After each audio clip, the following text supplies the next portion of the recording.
Hello प्यारे दोस्तों, इस वीडियो में हम लोग देखेंगे आपका यह जो बिहार बोर्ड जो कि क्लास 7 का न्यू बुक जो दिया जारी किया गया है ना एनसीईआरटी, इसका देखेंगे चैप्टर नंबर 2 प्राणियों में पोषण ऑल क्वेश्चन आंसर देखेंगे। All question answer. तो यहाँ पर जब आप लोग देखिएगा तो इस प्रकार से आपका प्रश्न दिया गया है इस तरीके से। ठीक है, तो चलिए हम लोग एक एक करके सभी को देखेंगे। मैंने यहाँ पर अच्छी प्रकार से तैयार कर लिया हूँ आपका न्यू जो बुक दिया गया। चलिए यहाँ पर क्या है, क्वेश्चन दिया था इस तरीके से कि उचित शब्द द्वारा रिक्त स्थान की पूर्ति करना है कि मानव पोषण के मुख्य चरण। तो चलिए सभी का आंसर मैं बता देता हूँ कि कहाँ पर क्या बना है। नंबर में जो आपका दिया गया है, तो वहां पर सबसे पहले नंबर 1 में आपको भरना है अंतःग्रहण, अंतःग्रहण, पाचन, अवशोषण और स्वांगीकरण। निष्कासन 2 का आंसर होगा अकृत। 3 में आपको भर देना है पाचक रस। 4 में भरना है दीर्घ रोम और 5 नंबर में हो जाएगा खाद्य धानी। इस तरीके से इन्हें कंप्लीट करना है। फिर यहाँ पर कहा कि सत्य एवं असत्य कथनों को चिन्हित करने के लिए कहा गया है। सत्य एवं, देखिए ये जो आपका दिया है ना कि सत्य एवं असत्य कथनों को चिन्हित करने के लिए, यहाँ पर देख सकते हैं आप लोग। पहला कहा गया था कि मंड का पाचन अमाशय से आरंभ होता है। इस प्रकार से देखिएगा तो टोटल का 4 क्वेश्चन दिया गया है। कौन सही है और कौन गलत है, चलिए हमें देखते हैं आंसर में। देखिए फर्स्ट नंबर में जो कहा गया था ना, तो ये बिल्कुल असत्य हो जाएगा, वहां पर असत्य भरना है। 2 नंबर सत्य है, 3 नंबर असत्य है और 4 नंबर सत्य है। ठीक है, इस तरीके से सही की जगह सही, गलत की जगह गलत भर के कंप्लीट कर दीजिएगा। फिर देखेंगे हम लोग प्रश्न 3 में, तो यहाँ पर पूछा गया था कि निम्न में से सही विकल्प पर सही का चिन्ह लगाना। पहला क्वेश्चन यह पूछा गया था कि वसा का पूर्ण रूपेण पाचन किस अंग में होता है, किस अंग में होता है। तो यहाँ पर टोटल का 4 ऑप्शन दिया गया था। इसका ऑप्शन नंबर क्षुद्रांत, क्षुद्रांत जो देख रहे हैं बिल्कुल सही है। उसके बाद पूछा गया था दूसरा क्वेश्चन ये कि जल का अवशोषण, जल का अवशोषण मुख्यतः जिस अंग द्वारा होता है वह क्या कहलाता है। जल का अवशोषण, तो यहाँ आप देखिए टोटल का 4 ऑप्शन दिया है।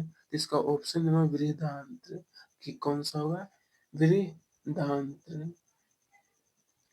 आइए इसके आगे जब देखेंगे तो कॉलम ए में दिए गए कथनों का मिलान कॉलम बी में दिए गए कथनों से करना है। ये रहा आपका कॉलम ए और ये हो गया आपका कॉलम बी। ठीक है, तो इसमें आपको मिलान करने के लिए कहा गया है। आइए तो कौन सा किस में करना है। फिर कार्बोहाइड्रेट का मिलान तो हो जाएगा शर्करा से। 2 3, हाँ, ठीक है। देखिए दोस्तों यहाँ पे क्या करना है, हाँ तो यहाँ पे देखिए कार्बोहाइड्रेट जो देख रहे हो इसका मिलान हो जाएगा आपका शर्करा से, प्रोटीन का अमीनो अम्ल से और वसा का हो जाएगा वसा अम्ल एवं गिल्स रोल। ठीक है, चलिए आइएगा क्वेश्चन नंबर 5 देखते हैं हम लोग। यहाँ पर प्रश्न पूछा यह गया था कि दीर्घ दीर्घ रोम क्या है, वह कहाँ पाए जाते हैं एवं उनके कार्य क्या है। तो आइए दीर्घ रोम के बारे में लिखना है कि क्षुद्रांत की आंतरिक भित्ति पर अंगुली के समान पाए जाने वाली उभरी हुई संरचनाएं दीर्घ रोम अथवा रसांकुर कहलाती है। यह संरचनाएं क्षुद्रांत की आंतरिक भित्ति पर पाई जाती है। ठीक है, इस तरीके से इसका उत्तर आपको लिखना है। चलिए ये तो हो गया आपका दीर्घ रोम क्या है और यह कहाँ पाए जाते हैं और इसका कार्य क्या है वो बताना है। तो चलिए हम लोग देखते हैं अब कि दीर्घ रोम के कार्य। तो लिखना है दीर्घ रोम बचे हुए भोजन के अवशोषण के लिए तल क्षेत्र बढ़ा देते हैं। फिर लिखना है कि दीर्घ रोम की सतह से पचे हुए भोजन का अवशोषण होता है, जो रुधिर वाहिकाओं में स्थानांतरित हो जाता है। ठीक है? तो आइए दोस्तों अब देखेंगे क्वेश्चन नंबर 6 में पूछा है कि पित्त कहाँ निर्मित होता है? उसके बाद ये फिर पूछा गया था कि यह जो है पूछा है कि यह भोजन के किस घटक के पाचन में करता है सहायता करता है। तो दोस्तों उत्तर में लिखना है कि पित्त रस यकृत में निर्मित होता है। कहाँ पर? पित्त रस जो है वो यकृत में। यह भोजन के घटक वसा के पाचन में सहायता करता है। क्वेश्चन नंबर 7 में कहा है उस कार्बोहाइड्रेट का नाम लिखिए जिनका पाचन रूमिनेंट द्वारा किया जाता है परंतु मानव द्वारा नहीं। इसका कारण भी बताना। तो मेरे दोस्त उत्तर लिखना है कार्बोहाइड्रेट जिसका पाचन रूमिनेंट द्वारा किया जाता है सेलुलोस। किसके द्वारा? सेलुलोस के द्वारा। और इसके बारे में ये पूरा आपको लिख लेना है कि मानव सेलुलोस का पाचन इसलिए नहीं कर पाता क्योंकि वह इसे भली भांति नहीं चबा पाते। ठीक है? क्वेश्चन नंबर 8 में कहा है कि क्या कारण है कि हमें ग्लूकोज से ऊर्जा तुरंत प्राप्त होती है? ग्लूकोज को जैसे ही आप पीते हैं क्या एनर्जी हमें तुरंत ही मिल जाता है। इसका कारण यह होता है कि ग्लूकोज का कोशिकाओं में पहुंचकर ऑक्सीजन हो जाते हैं जिससे शरीर की जैविक क्रियाओं के लिए तुरंत ऊर्जा प्राप्त हो जाती है। ठीक है? आइए अब देखने वाले हैं प्रश्न क्रमांक 9 कि आहार नाल के कौन से भाग द्वारा निम्न क्रियाएं संपादित होती है?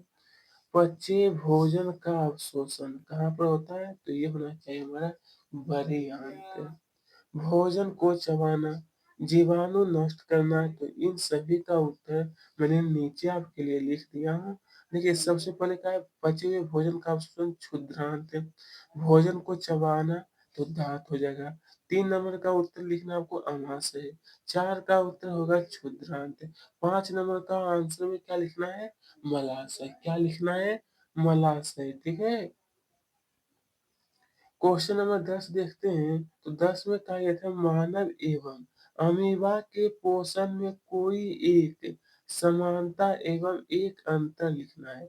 मानव एवं अमीबा के पोषण में तो समानता में होगा दोनों में पाचक रस स्रावित होता है। पाचक रस दोनों में ही स्रावित है। उसका दूसरा अंतर ये लिखना है दोस्तों। दूसरा अंतर ये हो जाएगा कि मानव में बिना पचा अपशिष्ट गुदा द्वारा शरीर के बाहर निकाल दिया जाता है जबकि अमीबा में अपशिष्ट खाद्य धानी द्वारा बाहर निकाला जाता है। ठीक है? आइए दोस्तों अब देखेंगे क्वेश्चन नंबर 11 में कहा है कॉलम ए में दिए गए शब्दों का बी से मिलान करना है और ए से बी से। ठीक है? पहले आप लोग इन्हें देख लीजिएगा अच्छी तरीके से। देखने के बाद मैंने इसका आंसर भी नीचे तैयार कर दिया हूँ। मैं ये आंसर आपको बता देता हूँ और आप लोग अपने बुक में या नोटबुक में मिलान कर लीजिएगा। क नंबर का होगा 3 नंबर से, ख का 4 नंबर से, घ का हो जाएगा 1 नंबर, घ का हो जाएगा 2 नंबर और च का 5 नंबर, छ का 6 नंबर से आसानी तरीके से मिलान कर लीजिएगा। ठीक है? तो आइए दोस्तों अब यहाँ पर क्या है कि पाठ्य पुस्तक में दिए गए पाचन तंत्र के आरेख को नामांकित कीजिए। मेरे दोस्तों इसे आपको स्वयं करना है। स्वयं यानी खुद से ही कर लेना है क्योंकि पाचन तंत्र का चित्र आपके बुक में दिया गया है। वहां से देख करके बनाने का प्रयास करना। उसका सभी अंगों का नाम भी लिख देना है। ठीक है? इसी के साथ हम लोगों ने ये हम लोग देखिए यहाँ हालाँकि पाचन तंत्र का चित्र भी दिया गया है। उसके बाद देखिएगा क्वेश्चन नंबर 13 में कहा है कि क्या हम केवल हरी सब्जियाँ, घास का भोजन कर जीवन निर्वाह कर सकते हैं? उत्तर होगा मनुष्य अपने दोस्तों यहाँ पर उत्तर में लिखना है कि मनुष्य अपने शरीर की अनेक जैविक क्रियाओं करता है। इन जैविक क्रियाओं के लिए ऊर्जा की आवश्यकता होती है।